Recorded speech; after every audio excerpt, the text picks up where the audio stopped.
Mas Dahlan, soal penegakan hukum dan regulasinya sudah cukup kuat atau masih bias sebenarnya dalam kondisi COVID sekarang ini, Mas Dahlan? Baik, sebenarnya sih harus holistik ya, komprehensif. Kemudian dia harus bersama, nggak bisa dia terlepas sendiri pemerintah saja gitu. Dia harus ada ya seperti saya sering katakan bahwa masing-masing kita itu menjadi solusi bagi keadaan ini. Karena apa? Kalau pemerintah, kemudian pelaku usaha, NGO, masyarakat itu harusnya bersatu, bersinergi. Nah, saya kembali lagi ke regulasi yang dikeluarkan oleh KLHK ya dalam pengelolaan limbah B3 pada fasilitas pelayanan kesehatan atau Pasienkes ini ada Undang-Undang Nomor 23 Tahun 2009 tentang pengelolaan dan perlindungan lingkungan hidup. Kemudian ada juga PP Nomor 101 Tahun 2014 tentang pengelolaan limbah B3. Kemudian ada lagi Permen LHK yang nomor 56 tahun 2015 tentang pengelolaan limbah B3 pada fasilitas pelayanan kesehatan. Nah, kemudian kita tahu juga pada produk-produk kesehatan itu sudah ada kodenya gitu. Limbah B3 misalnya itu ada termasuk limbah B3 dengan kode A337 1 sampai dengan 5. Nah, ini kan ada kode-kodenya gitu. Tapi kenyataannya limbah B3 yang berkode ini yang tentu ini adalah penghantar dari infeksius kepada masyarakat luas, seharusnya itu kan dia paling tidak 2 kali 24 jam dia harus musnah. Nah, tapi kita temukan di lapangan itu adalah tumpukan-tumpukan karung yang ternyata isinya ada bekas suntikan, botol obat, kemudian ada masker bekas, sarung tangan, bahkan APD. Dan memang ini sepertinya ada oknum yang memang mengambil jasa buang sampah, kemudian dia tidak buang secara benar. Nah, ini tidak boleh dibiarkan begitu, harus ditindak tegas.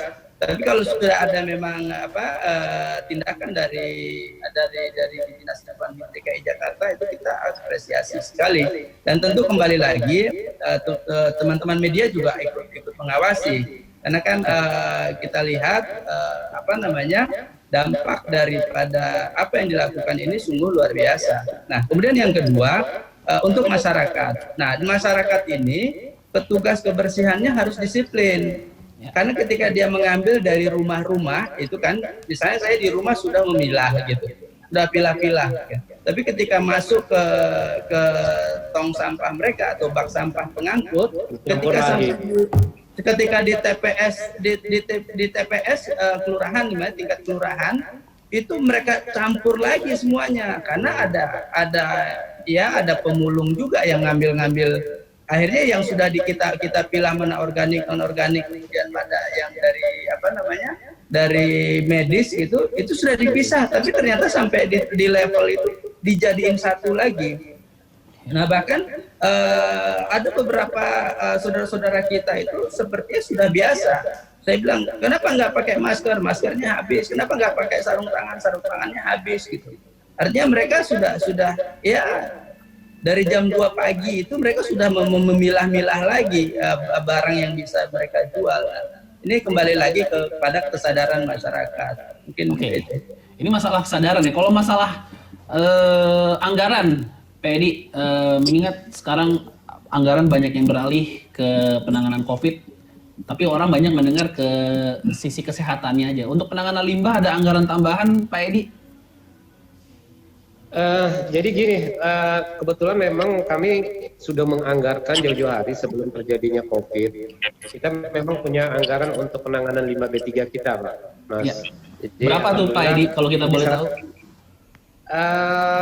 Kita memang nggak begitu besar ya untuk penanganan limbah B3 itu, karena kita berdasarkan jumlah tonase kurang lebih mungkin hampir mendekati angka sekitar 400 jutaan lah. Karena kita memang untuk kontrak B3 PT Wastek tadi, karena yang mempunyai untuk mengolah dan mereduksi sampah itu kebetulan memang kita belum mempunyai dan fasilitas itu dan adanya di pihak-pihak tadi Contoh misalkan seperti PPLI, Wastek, dan lain-lain yang mempunyai lisensi bersertifikat dari Kementerian LHK.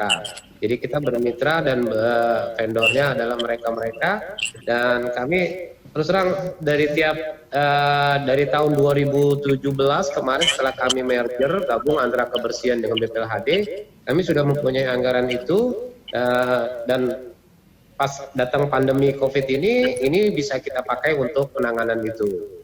Jadi memang sih saya rasakan masih kurang ya. Mudah-mudahan nanti teman-teman dari Bapeda juga ini bisa kita anggarkan sampai tahun 2021, dan mungkin mudah-mudahan tahun 2021 pandemi COVID ini juga sudah selesai. Tapi antisipasi, dan kami juga menganjurkan kepada semua wilayah Sudin-Sudin LH ini juga, mereka rata-rata udah punya TPS B3. Mereka punya mobil box khusus yang sudah kita adakan di tiap-tiap wilayah kota, dan fungsinya tadi untuk penanganan, dan tadi kata Mas Dahlan memang benar harus dipilah, dan kesadaran masyarakat itu harus ya, termasuk petugas gerobaknya. Karena terus terang petugas gerobak ini, mohon maaf nih Mas Dahlan ya, karena memang binaan-binaan RW, ya binaan-binaan Pak RW, dan itu memang kita perlu kerja keras untuk melakukan sosialisasi. Kita sudah milah di rumah tangga nih, misalkan organik, anorganik, dan B3, termasuk tadi limbah infeksius dari rumah tangga, ya kan. Tapi ternyata pas dimasukin petugas gerobak, campur lagi, ya kan, di dalam gerobaknya. Padahal sebenarnya kita sudah menyarankan itu.